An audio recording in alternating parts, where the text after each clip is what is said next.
Tiupan angin kencang menerjang wilayah Kota Larantuka, Kabupaten Flores Timur, mengakibatkan sejumlah rumah warga dan fasilitas umum rusak berat pada Minggu 1 Januari 2023, sekitar pukul 14.00 waktu Indonesia Tengah. Kencangnya angin mengakibatkan atap rumah milik Kamsina Ibrahim di Kelurahan Eka Sapta, Kecamatan Larantuka, terbongkar. Pantauan tribunflores.com, rangka atap yang terbongkar akibat diterpah angin kencang juga menghantam atap rumah tetangganya hingga jebol. Perempuan berstatus janda lanjut usia ini dikabarkan tinggal seorang diri pada rumah berdinding tembok berukuran kurang lebih 6 x 8 meter persegi yang saat ini berdiri tanpa atap seng. Ada pula satu unit rumah berada persis di belakangnya yang mengalami kerusakan cukup berat.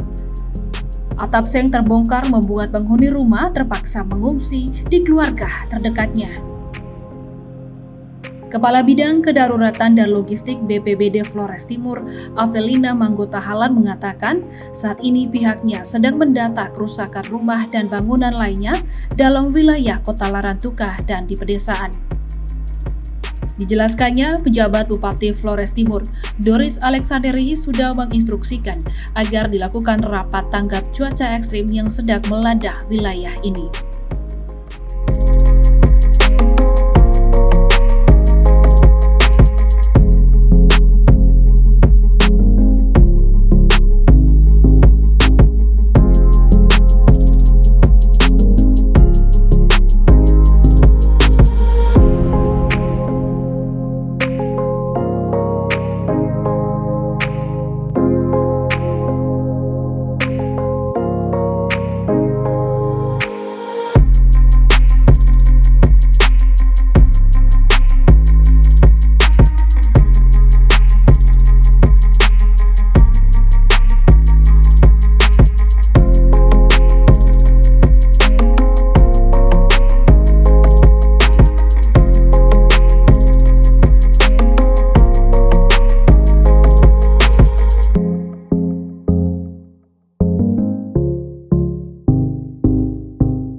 Terima kasih sudah nonton.